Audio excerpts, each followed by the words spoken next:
Hi friends, कैसे हैं। उम्मीद करते हैं कि सभी लोग ठीक ठाक होंगे। तो अभी तक मैंने बहुत सारा, जैसे सोशल साइंस हो गया, बायोलॉजी हो गया और बहुत सारा मैंने वीडियो के द्वारा समझाने का प्रयास किया। तो आज के वीडियो का टॉपिक है हम लोग का संस्कृत। लोग संस्कृत का नाम सुनकर ही काफ़ी डर जाते हैं, क्या है, कैसे होगा, कैसे समझ में आएगा। बहुत तरह की किन प्रकार इनकी समस्याएं होती है। तो आज हम लोग संस्कृत को समझने का प्रयास करेंगे और यह मेरा दावा है कि जब तक मैं सिखाऊंगा नहीं तब तक छोड़ने वाला नहीं हूँ। और संस्कृत जितना आप लोग को भारी लग रहा होगा, वास्ट लग रहा होगा, वैसा संस्कृत कुछ है ही नहीं। संस्कृत से सिंपल कुछ है ही नहीं। बशर्ते करना क्या है कि जैसे जैसे मैं पॉइंट बाई पॉइंट बताते जाता हूँ, आप लोग सिर्फ उसको क्या करना है, समझते चलना है बारी बारी से। देखिएगा संस्कृत बिल्कुल ही एकदम सिंपल लगने लगेगा कि अरे संस्कृत ये तो कुछ है ही नहीं, बस चुटकी बजाए संस्कृत बन गया, कुछ है ही नहीं। तो चलिए हम लोग समय को न गवाते हुए सीधे टॉपिक की ओर बढ़ते हैं। और आज से मैं 4-5 वीडियोज़ में लगातार छोटी छोटी वीडियोज़ में मैं आपको हिंदी को संस्कृत करना सिखाऊंगा, यानी कि संस्कृत में अनुवाद बताना सिखाऊंगा कि कैसे संस्कृत में अनुवाद बनता है। जैसे ही हम लोग को छोटा अनुवाद, बड़ा अनुवाद बनाने आ जाएगा, हम लोग आराम से क्या कर लेंगे, बुक को पढ़ सकते हैं। बुक को पढ़ करके उसका हिंदी कर सकते हैं। उसमें जो क्वेश्चन आंसर दिया हुआ रहता है, प्रश्न उत्तर जो दिया रहता है, उसको हम लोग समझ सकते हैं और भली भांति अपने तरह से उसको क्या कर सकते हैं, बना सकते हैं। तो फ्रेंड्स चलिए हम लोग स्टार्ट करते हैं टॉपिक की ओर। तो जैसा कि मैंने बताया कि आज का टॉपिक है हम लोग का कि संस्कृत में हम लोग अनुवाद को बनाना सीखेंगे। तो वह कैसे सीखेंगे? तो संस्कृत में अनुवाद बनाने के लिए, क्योंकि संस्कृत जैसे कि हम लोग इंग्लिश सीखने के लिए क्या करते हैं, ट्रांसलेट इनटू इंग्लिश। इंग्लिश सीखने के लिए हिंदी का इंग्लिश वर्ड जानना जरूरी है, उसी तरह से संस्कृत सीखने के लिए हिंदी का संस्कृत वर्ड को जानना क्या जरूरी है। तो संस्कृत में अनुवाद बनाने के लिए कुछ ऐसी चीज़ों की आवश्यकता होती है, जैसे कि इंग्लिश में हम लोग बोले थे सब्जेक्ट चाहिए, वर्ब चाहिए, ऑब्जेक्ट चाहिए, हेल्पिंग वर्ब चाहिए, कॉम्प्लीमेंट चाहिए, एडजेक्टिव चाहिए, बहुत सारे चीज़ चाहिए हम लोग को संस्कृत इंग्लिश बनाने के लिए। उसी तरह से संस्कृत का भी कुछ वर्ड्स होते हैं जिसको जानना हम लोग के लिए काफ़ी बेहद ज़रूरी है। तो चलिए फ्रेंड्स, सबसे पहले संस्कृत का उस कुछ ऐसी बातों को देखते हैं जो हमेशा हम लोग को यूज आने वाला है अनुवाद बनाते समय। तो हम लोग उस चीज़ों को देखते हैं। तो सबसे पहले संस्कृत में हम लोग हिंदी को संस्कृत बनाने के लिए सबसे पहला जो टॉपिक होता है वह चाहिए हम लोग को शब्द। कौन सी टॉपिक चाहिए? शब्द चाहिए। दूसरा हम लोग को चाहिए धातु। तीसरा हम लोग को क्या चाहिए? वचन। चौथा टॉपिक हम लोग को चाहिए पुरुष। और पांचवा टॉपिक हम लोग को चाहिए लकार। यह 5 चीज हम लोग को अनुवाद बनाने के लिए, यानी कि हिंदी से संस्कृत करने के लिए, यह 5 चीज का ज्ञान होना काफी आवश्यक है। जैसे कि हम लोग ट्रांसलेट करने के लिए हम लोग को सब्जेक्ट का ज्ञान होना जरूरी है, ऑब्जेक्ट का ज्ञान होना जरूरी है, वर्ब का ज्ञान होना जरूरी है। उसी तरह से हिंदी को संस्कृत में बनाने के लिए, ट्रांसलेट इनटू संस्कृत करने के लिए हम लोग को कुछ पॉइंट्स का जानकारी होना बेहद ज़रूरी है। अगर यह सारी चीज़ों को हम लोग समझ लेते हैं अच्छी तरह से, तो हम लोग को संस्कृत समझने में, संस्कृत बनाने में दिक्कत होने वाली नहीं है। तो फ्रेंड्स सबसे पहले हम लोग देखते हैं शब्द को। तो शब्द क्या होता है? तो जैसे हम लोग इंग्लिश में हम लोग शब्द को यूज करते हैं तो वहाँ पे हम लोग को कर्ता के रूप में यूज करते हैं, यानी कि सब्जेक्ट के रूप में। क्या चीज़ के रूप में? सब्जेक्ट के रूप में। तो संस्कृत का जितना भी शब्द होगा वह क्या चीज़ के रूप में यूज आएगा? सब्जेक्ट के रूप में, जिसको हम लोग इंग्लिश बनाते समय हम लोग क्या चीज़ से सूचित करते हैं? एस से सूचित करते हैं। मैं इंग्लिश को बार बार इंग्लिश कुछ वर्ड इसमें इंटर करा रहा हूँ, प्रवेश करा रहा हूँ, ताकि बहुत बच्चे को कंप्लीटली संस्कृत समझ में नहीं आएगी। तो मैं बीच बीच में इंग्लिश का वर्ड उसमें डाल करके और उसको समझाने का प्रयास कर रहा हूँ। चूँकि इंग्लिश से सब लोग वाकिफ हैं, अच्छी तरह से समझ जाएंगे, तो मैं इसको अपनी भाषा में तोड़ करके समझाने का प्रयास करूँगा। एकदम 100% सिखा कर ही छोड़ूंगा। तो चलिए शब्द को देखते हैं। तो शब्द संस्कृत के लिए यह 5 चीज़ का होना जरूरी है: शब्द, धातु, वचन, पुरुष और लकार। तो सबसे पहले हम लोग शब्द को देखते हैं। तो संस्कृत का जितना भी शब्द होगा, शब्द कहने का मतलब क्या कि वह मेरा जो शब्द होगा वह क्या चीज़ के रूप में आएगा, तो कर्ता के रूप में यूज होगा। कर्ता मतलब काम को करने वाला। तो कर्ता की संख्या संस्कृत में, यह देखिए मैंने इधर कर्ता का लिस्ट बना दिया है, 10 होते हैं।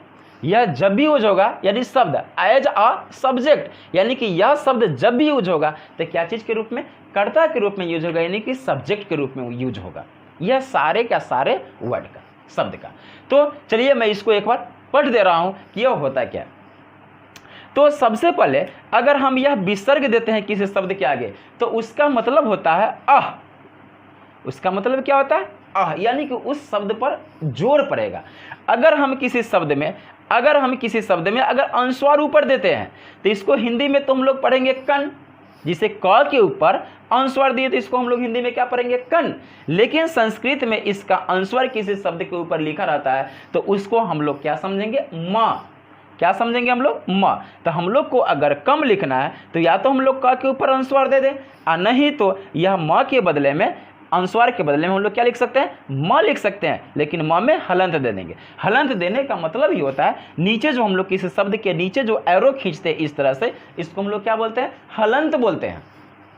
इसका मतलब होता है क्या, आधा।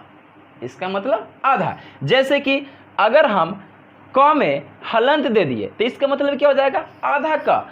च में अगर हम लोग च लिखे और च में हलंत दिए तो मतलब आधा च। तो संस्कृत में जहां भी यह अनुस्वार लिखल मिल जाए तो उसका मतलब हम लोग क्या समझेंगे, म। लेकिन कैसा म, आधा म के नीचे क्या लग जाएगा, हलंत लग जाएगा। अब चलिए इसको मैं एक बार पढ़ के बता दे रहा हूं। हलंत समझ में आ गया होगा, विसर्ग समझ में आ गया होगा, और अनुस्वार का मतलब संस्कृत में हम लोग क्या पढ़ते हैं, म। लेकिन आधा म। आधा म लिखने का तरीका मैंने क्या बताया कि म लिखना है, नीचे से उसमें क्या लगा देना है, हलंत लगा देना है। इसका मतलब हो जाएगा क्या, आधा म।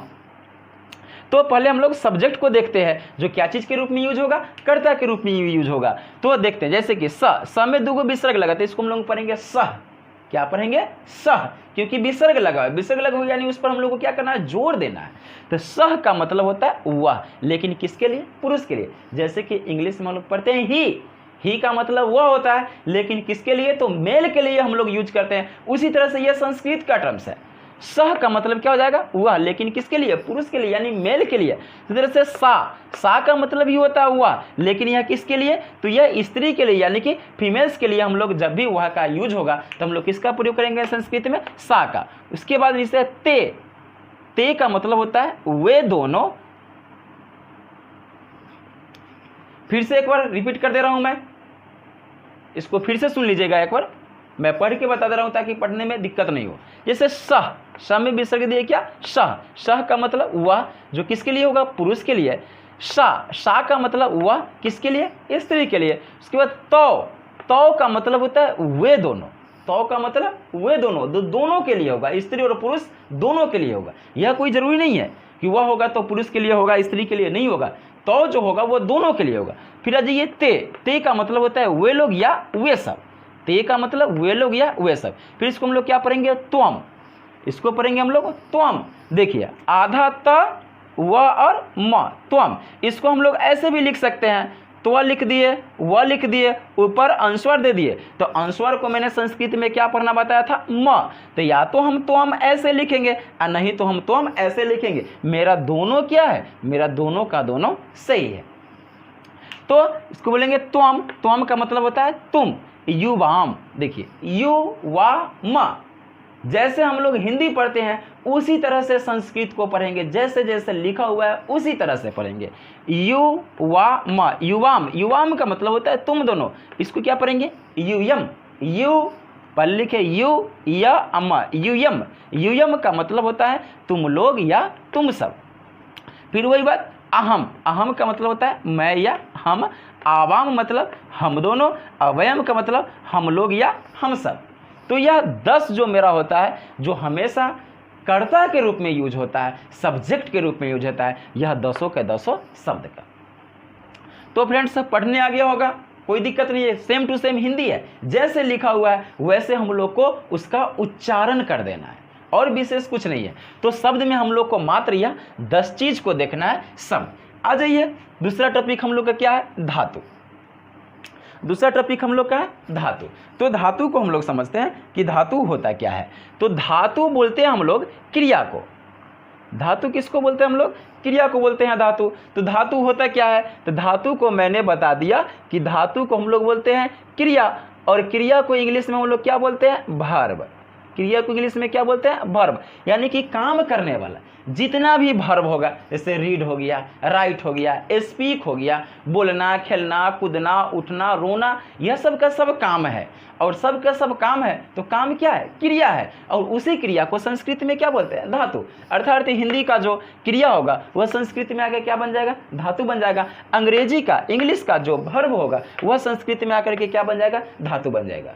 तो मैं कुछ धातु का नामकरण करके बता दे रहा हूं कि धातु आखिर होता क्या है, धातु कितने हम लोग को, ऐसे तो धातु बहुत होता है लेकिन हम लोग को ज़्यादा धातु याद नहीं रखना है, बस थोड़ी बहुत थोड़ा थोड़ा करके हम लोग देखेंगे, उसको याद रखेंगे और वो अपने पूरा जैसे जैसे 2-4 शब्द जुटते जाएगा, बड़ा होता जाएगा। जैसे कि हम लोग बचपन में क्या करते हैं, हम लोग को शिक्षक जब पढ़ाने आते हैं तो शुरू में 2-4 वर्ड देते हैं, जैसे पेन लिखो, कैट लिखो, मैट लिखो, फैट लिखो, तो छोटा छोटा वर्ड करके हम लोग को सिखाने के लिए देते हैं। उसी तरह से कोशिश कीजिए कि संस्कृत का भी छोटा छोटा वर्ड को 2-4-5 वर्ड को एक दिन में याद करें। वो अपने बहुत बड़ा एक प्रकार का भंडार बन जाएगा संस्कृत का, और आप आसानी से संस्कृत को पढ़ सकते हैं, संस्कृत को बोल सकते हैं और संस्कृत को लिख सकते हैं। तो नेक्स्ट टॉपिक हम लोग का है वर्ब। तो वर्ब को हम लोग देखते हैं। तो फ्रेंड्स, हम लोग नेक्स्ट टॉपिक देख रहे हैं वर्ब। शब्द तो हम लोग समझ गए थे, 10 शब्द होता है।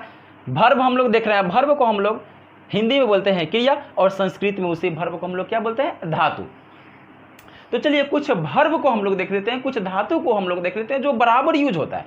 ऐसे तो वर्ब बहुत है, बहुत सारा वर्ब है, लेकिन उतना वर्ब को हम लोग एक बार अगर याद करने के लिए बैठ जाए तो फिर वह एक तरह से उबाऊ हो जाएगा, हम लोग उतना अच्छा से सीख नहीं पाएंगे। तो हम लोग क्या करते हैं, जो हम लोग का बराबर यूज में आता है, जैसे खेलना हो गया, पढ़ना हो गया, दौड़ना हो गया, तो यह सब शब्द जो हमेशा यूज में आता है, तो वैसे शब्द को हम लोग पहले देखते हैं, क्योंकि इन सब से हम लोग क्या है, शब्द से परिचित हैं। इन लोग को हम देखेंगे तो थोड़ा सा अच्छी से समझ जाएंगे, और फिर हम लोग बनाने के लिए बैठेंगे तो आराम से बन जाएगा। तो चलिए हम लोग सबसे पहले क्या चीज़ को देखते हैं, धातु को। तो देखिए, पठा, विसर्ग लग गया, उसको क्या पढ़ेंगे हम लोग, आह।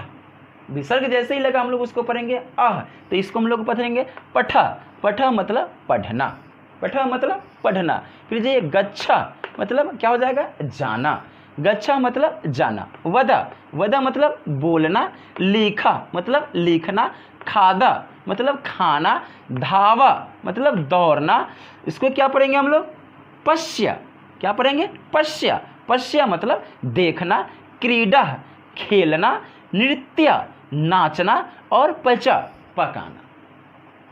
तो इतना शब्द को हम लोग देख लिए, यह सब मेरा क्या, धातु है। सब देखिए, सब क्या है, काम है। पढ़ना, लिखना, खेलना, कूदना, दौड़ना, यह सब का सब क्या है, काम है। और काम को ही हम लोग इंग्लिश में क्या कहते हैं, वर्ब कहते हैं, और हिंदी में क्या करते हैं, क्रिया कहते हैं। और उसी को हम लोग संस्कृत में क्या कह देते हैं, धातु कह देते हैं। देखिए, कभी कभी इसका यूज जो होगा आपका गम मिलेगा, क्योंकि इसका मूल रूप क्या होता है, गम होता है। और इसका जो हम लोग देख रहे हैं पश्य, इसका मूल रूप जो होता है वह दृश्य होता है। तो यह आगे चल करके मूल रूप जब हम लोग पढ़ाएंगे या लिटिल आकार में पढ़ाएंगे तो यह सारी चीज़ों को मैं बताऊंगा। फिलहाल अभी मैं जितना बता रहा हूँ उतना ही को देखिए, क्योंकि ज़्यादा देखिएगा तो फिर वो ओवर कॉन्फिडेंस हो जाएगा, और फिर जो आप लोग को हम सिखाने का प्रयास कर रहे हैं वो अच्छी तरह से सिखा नहीं पाएंगे। तो धातु समझ गए, धातु का मतलब क्या होता है, क्रिया। क्रिया का मतलब क्या होता है, काम। अब आइए हम लोग का नेक्स्ट टॉपिक क्या बोल रहा है। देखिए, मेरा शब्द खत्म हो गया, मेरा धातु का थोड़ा बहुत झलक आप लोग देख लिए। अब हम लोग का बच गया क्या, वचन। तो वचन को भी हम लोग समझ लेते हैं कि वचन होता क्या है। रफली हम लोग समझेंगे वचन। तो वचन किसको कहते हैं, तो देखिए, जिस शब्द से एक या एक से अधिक संख्या का बोध होता है, जिस शब्द से एक या एक से अधिक संख्या का बोध होता है उसे हम लोग क्या कहते हैं, वचन। सिंपली वे में वचन को हम लोग क्या बोलते हैं, नंबर। वचन, यही ना वचन बोले हैं, और वचन को हम लोग इंग्लिश में क्या बोलते हैं, तो हम लोग वचन को इंग्लिश में बोलते हैं नंबर। अब हम लोग देखेंगे कि वचन अब इसी में इंग्लिश में पढ़ते होंगे कि काउंट्स मीन्स नंबर, यानी कि गिनती की संख्या को हम लोग क्या कहते हैं, वचन कहते हैं। तो सेम टू सेम वही इसी तरह से हिंदी का भी वचन होता है, उसी तरह से संस्कृत का भी वचन होता है। तो वचन क्या, जो शब्द एक या एक से अधिक संख्या का बोध करा उसे हम लोग क्या कहते हैं, वचन कहते हैं। लेकिन संस्कृत का वचन में थोड़ा सा डिफरेंस है। वह वचन क्या होता है, तो संस्कृत में वह जो वचन होता है वह 3 प्रकार के होते हैं।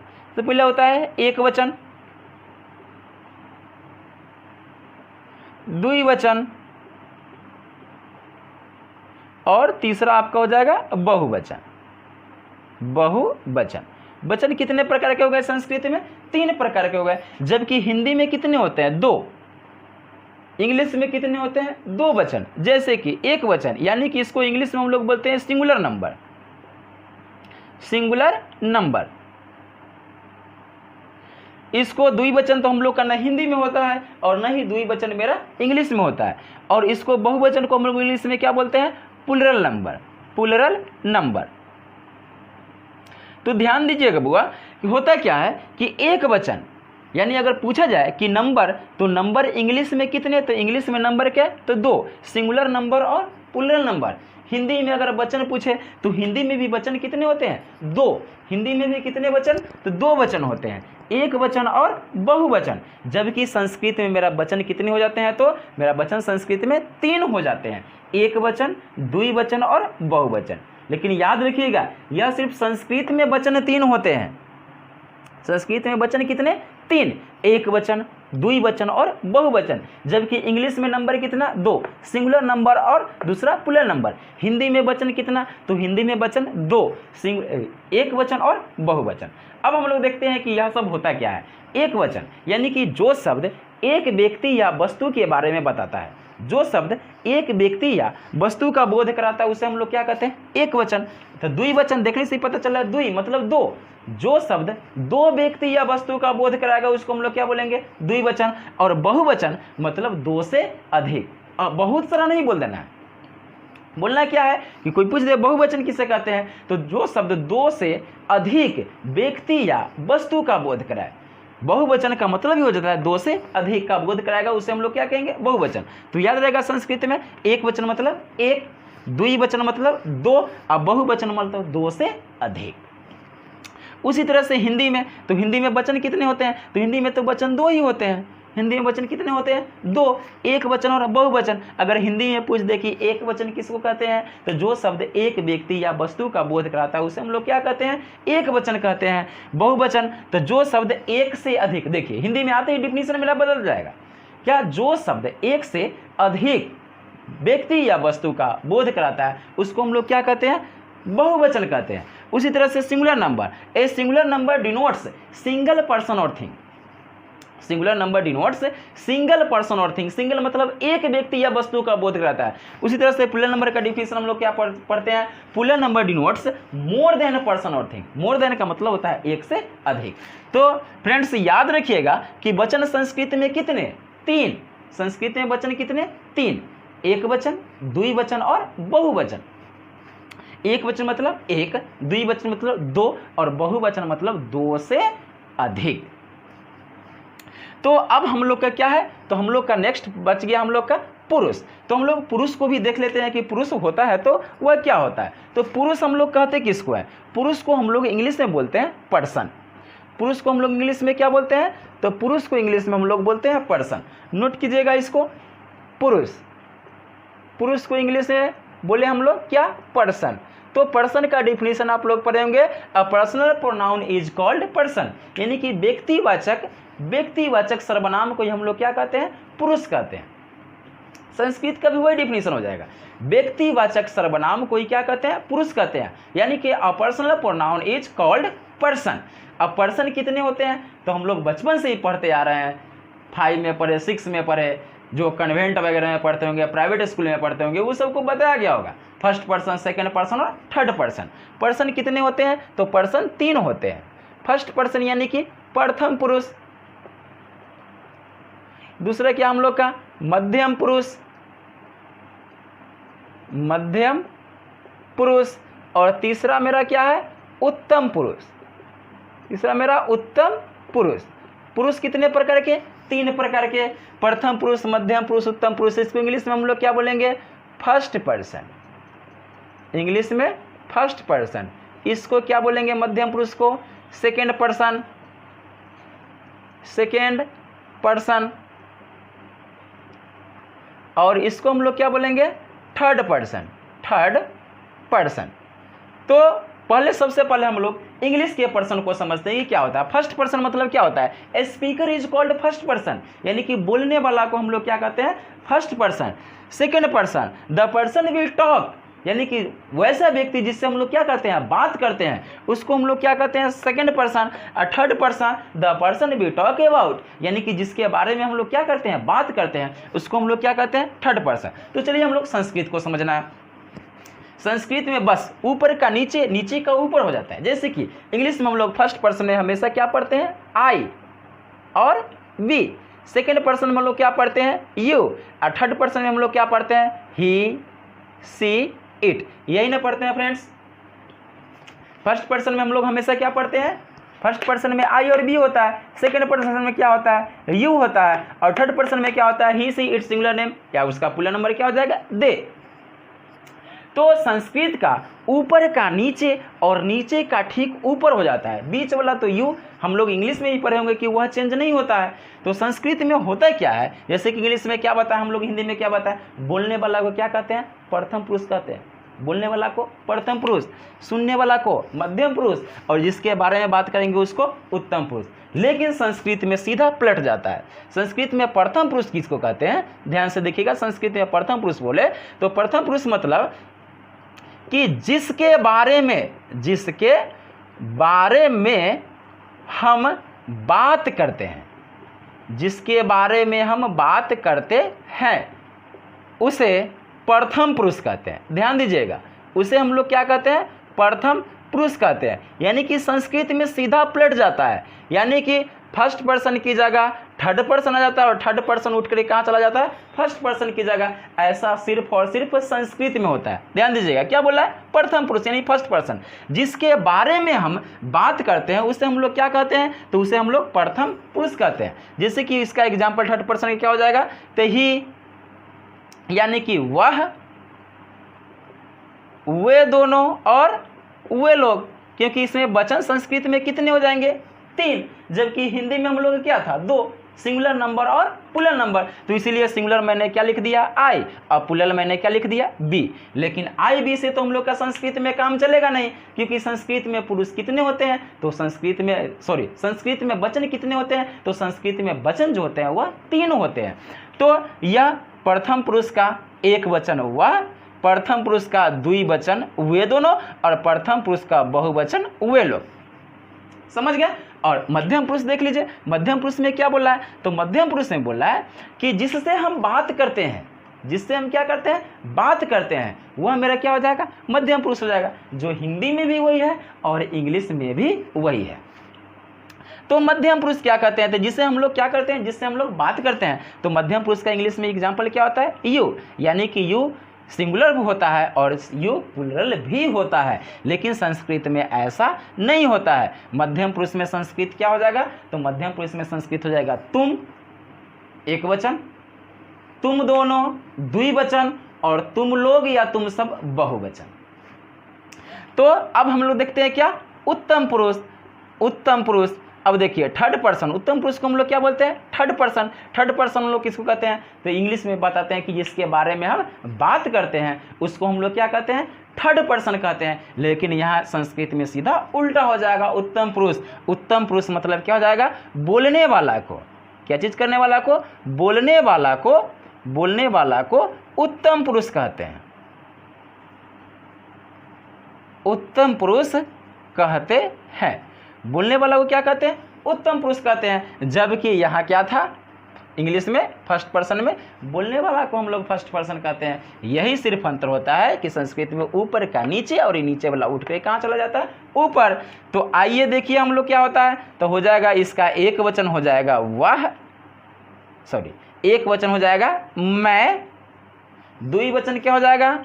हम दोनों, और बहुवचन क्या हो जाएगा? हम लोग। जैसे कि मेरा यहाँ क्या था?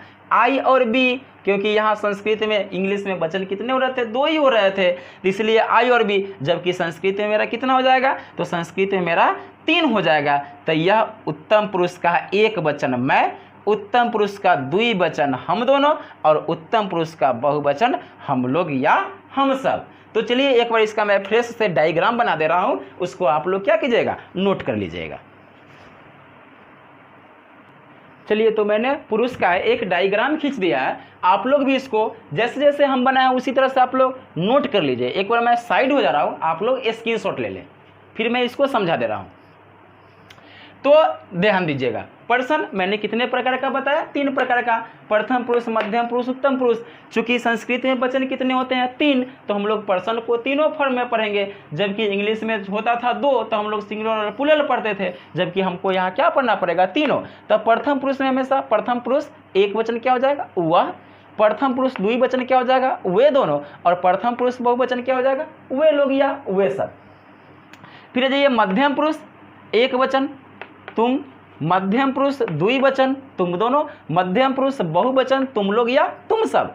फिर उत्तम पुरुष एक वचन मैं, उत्तम पुरुष द्विवचन हम दोनों, उत्तम पुरुष बहुवचन हम लोग। यह सब में हम लोग, जैसे वे लोग हो गया तो इसको हम लोग वे सब भी बोल सकते हैं, तुम लोग हो गया तो इसको हम लोग तुम सब भी बोल सकते हैं, और यह हम लोग हो गया तो इसको हम लोग हम सब भी बोल सकते हैं। तो यह हम लोग को मिलने याद रखना है कि प्रथम पुरुष का एक वचन में हमेशा वह होता है, प्रथम पुरुष का द्विवचन में हमेशा वे दोनों होता है, प्रथम पुरुष के बहुवचन में हमेशा वे लोग होता है, मध्यम पुरुष एक वचन तुम, द्विवचन तुम दोनों, और बहुवचन तुम लोग या तुम सब। उत्तम पुरुष एक वचन मैं, द्विवचन हम दोनों, और बहुवचन हम लोग या हम सब।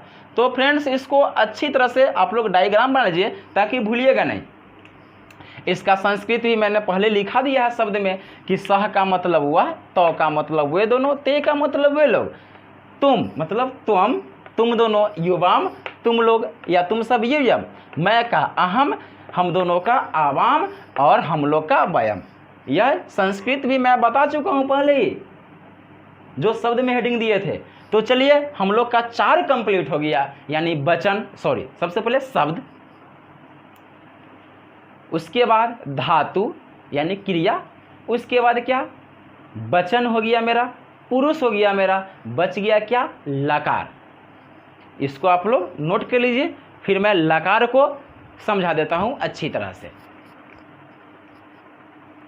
तो फ्रेंड्स हम लोग का लास्ट टॉपिक इसका बचा लकार। तो लकार का भी मैंने एक तरह से लिस्ट यहाँ पे बना दिया है। तो चलिए सबसे पहले हम लोग समझते हैं क्या है लकार। लकार का मतलब होता है, हिंदी में लकार को हम लोग क्या कहते हैं, काल, और इंग्लिश में क्या बोलते हैं, टेंस।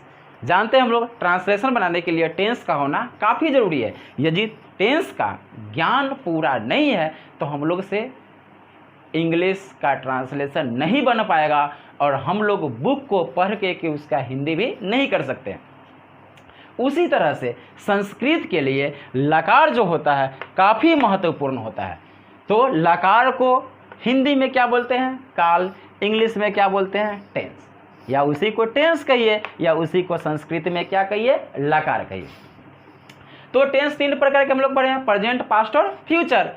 तो संस्कृत में लकार की संख्या जो होती है टोटल 10 होती है। लकार की संख्या कितना, 10। घबराने की बात नहीं है। 10th तक आप लोग को मात्र 5 लकार ही पढ़ना है, तो मैं 5 लकार ही पढ़ाऊँगा। यह सब ऑनर्स कीजिएगा संस्कृत से, तब यह 5 बचे हुए लकार की जरूरत पड़ेगी। फिलहाल आपका 10th और 12th यह 5 लकार से ही काम चल जाएगा, तो मैं पहले 5 लकार को ही देखता हूँ। सबसे पहले मेरा बोला लट लकार, नंबर 1 लट लकार, जिसको हिंदी में हम लोग क्या बोलते हैं, वर्तमान काल। हिंदी में क्या बोलते हैं, वर्तमान काल। और इंग्लिश में क्या बोलते हैं वर्तमान काल को, प्रेजेंट टेंस। इंग्लिश में हम लोग इसको क्या बोलते हैं, प्रेजेंट टेंस। चलिए मैं इंग्लिश भी फेंट दे रहा हूँ ताकि कन्फ्यूजन दूर हो जाए। इंग्लिश में इसको क्या हम लोग बोलते हैं, प्रेजेंट टेंस। अब देखिए प्रेजेंट टेंस का पहचान क्या होता है कि वाक्य के अंत में है लगा रहेगा, नहीं तो हो लगा रहेगा, नहीं तो हूँ लगा रहेगा। जैसे कि वह गरीब है, मैं पढ़ता हूँ, तुम खेलते हो, यानी कि जिस वाक्य के अंत में है लग गया वह कौन सा टेंस कहलाएगा, तो प्रेजेंट टेंस कहलाएगा। हिंदी में क्या कहेंगे, वर्तमान काल कहेंगे। तो उसी तरह से संस्कृत में ध्यान देना है, कि जिस वाक्य के अंत में है लग जाएगा या हो रहेगा या हूँ रहेगा तो हम लोग किस लकार का प्रयोग करेंगे? लट लकार का प्रयोग करेंगे। ध्यान रहेगा, सेम टू सेम एकदम जैसे हिंदी इंग्लिश है उसी तरह से संस्कृत है, उसी तरह से क्या, उससे बहुत सिंपल संस्कृत है। तो जिस वाक्य के अंत में है लग गया या हो लग गया या हूँ लग गया तो हम लोग किस लकार का प्रयोग करेंगे? लट लकार का प्रयोग करेंगे। जैसे कि वह पढ़ता है, तुम खेलते हो, वह दौड़ता है, यह सारा का सारा वाक्य जो है प्रेजेंट टेंस का है और इसमें हम लोग किस लकार का प्रयोग करेंगे? लट लकार का। दूसरा देखिए हम लोग क्या बोल रहा है, दूसरा लंग लकार, इसको ल लिखते हैं, इसको अंग लिखते हैं और अंग के नीचे आधा ग लगाते हैं, इसको हम लोग क्या पढ़ेंगे? लंग लकार। लंग अंग लंग लकार। पढ़ने में भी अशुद्धि होगी, उसको दूर कर लीजिएगा। देखिए ल लिखिए, ऊपर अनुस्वार देखिए, उसके बाद अंग लिखिए, अंग के नीचे से आधा ग लगाते, इसको पढ़ेंगे लंग अंग, तो इसको पढ़ेंगे हम लोग लंग लकार। लंग लकार को हिंदी में हम लोग क्या बोलते हैं? भूतकाल। और भूतकाल को इंग्लिश में हम लोग क्या बोलते हैं? तो एकदम सिंपल, सब लोग को पता होगा, इंग्लिश में हम लोग क्या बोलते हैं? Past tense. और पास्ट टेंस का पहचान क्या होता है कि लास्ट में था लगल रहेगा, नहीं तो थी होगा, नहीं तो थे होगा। जैसे कि वह पढ़ा था, मैं गया था, उसने मेरी सहायता की थी, तो जितने वाक्य के अंत में था थे थी लगा रहेगा उसमें हम लोग किस लकार का प्रयोग करेंगे? तो लंग लकार का प्रयोग करेंगे। याद रखिएगा, जैसे ही हम लोग संस्कृत बनाने के लिए बैठे और वाक्य मिल गया, लास्ट में क्या आ गया? था आ गया, थी आ गया या थे आ गया, तो हम लोग किस लकार का प्रयोग करेंगे? लंग लकार का प्रयोग करेंगे। दूसरा के बारे में हम लोग सोचेंगे भी नहीं। जैसे कि इंग्लिश में पहचान होता है, पढ़े होंगे कि कुछ हिंदी वाक्यों की बनावट इस प्रकार होती है जिसके अंत में था थे थी लगा रहता है, तो हम लोग इस स्ट्रक्चर का प्रयोग करते हैं। ठीक उसी तरह से हम लोग को संस्कृत में याद रखना है कि जिस हिंदी वाक्य के अंत में था थे थी लगल रहेगा उसमें हम लोग किस लकार का प्रयोग करेंगे? तो लंग लकार का प्रयोग करेंगे। समझ गए? तो आइए देखते हैं हम लोग तीसरा हम लोग क्या बोल रहा है? लिट लकार। जैसे क के नीचे हम लोग इसको लगाते हैं तो इसको क्या पढ़ते हैं? क्री। इसी से ना हम लोग बना है कृषि, तो उसी के नीचे ल के नीचे अगर र लग गया तो इसको हम लोग क्या पढ़ेंगे? लरी। और क्या है? ट। बोले ना कि संस्कृत उतना भास्ट नहीं है जितना आप समझ रहे हैं, एकदम तोड़ तोड़ के खंड खंड करके पढ़िए, पूरा समझ में आएगा, अच्छी तरह से समझ में आएगा। तो इसको क्या पढ़ेंगे? लिट लकार। लिट लकार को हम लोग इंग्लिश हिंदी में क्या बोलते हैं? भविष्यत काल। और इसको इंग्लिश में क्या बोलते हैं? Future tense. इंग्लिश में क्या बोलते हैं इसको? Future tense. अब देखिए फ्यूचर टेंस का पहचान क्या होता है कि जिस क्रिया के अंत में गागेगी लगा रहता है उसको हम लोग फ्यूचर टेंस कहते हैं। यही ना पढ़े हैं कि जिसके अंत में गागेगी लगा रहता है उसको हम लोग फ्यूचर टेंस भविष्य का। जैसे कि वह पढ़ेगी, मैं जाऊंगा, वह मुझे पीटेगा, मैं तुम लोगों को मिठाई दूंगा, यह सब सारा का सारा वाक्य के अंत में गागेगी लगा हुआ है। अर्थात जिस वाक्य के अंत में यह गागेगी लग जाएगा तो हम लोग उसको संस्कृत बनाने के लिए बैठेंगे तो किस लकार का प्रयोग करेंगे? तो लिट लकार का प्रयोग करेंगे। समझ गए फ्रेंड्स? तो आइए हम लोग चौथा लकार, इसको हम लोग देखते हैं क्या बोल रहा है? लोट लकार। इसको लोटू नहीं पढ़ेंगे, यह हलंत है और हलंत का मैंने बता दिया है क्या पढ़ेंगे? आधा आधा। तो इसको लोटू नहीं पढ़िएगा, लोट लकार। क्या पढ़ेंगे? लोट लकार। लोट लकार को हिंदी में हम लोग बोलते हैं अनुज्ञा। अनुज्ञा का मतलब तो समझ गए होंगे, आज्ञावाचक, यानी कि आज्ञा देना या किसी से अनुमति लेना, दोनों ही सेंस में हम लोग क्या बोलते हैं? आज्ञावाचक। जैसे कि दरवाजा बंद करो, एक गिलास पानी लाओ, हल्ला नहीं करो, धूप में मत खेलो, मैदान में मत दौड़ो, बगीचे में प्रतिदिन खेलने के लिए जाओ। तो ये सब क्या है? किसी को हम लोग एडवाइस दे रहे हैं, किसी को सलाह दे रहे हैं, उसको हम लोग ऑर्डर भी दे रहे हैं और उससे हम लोग रिक्वेस्ट भी। जैसे कि बोलते हैं क्या मैं आपकी कलम ले सकता हूं, क्या मैं आपकी सहायता कर सकता हूं। तो यह आज्ञा देना या किसी से अनुमति लेना का जैसे ही यह वाक्य की चर्चा आएगी तो हम लोग किस लकार का प्रयोग करेंगे? तो हम लोग लोट लकार का प्रयोग करेंगे। समझ गए? जैसे दरवाजा बंद करो, पंखा चालू करो, एक गिलास पानी लाओ, हल्ला मत करो, भाई मेरे साथ चलो।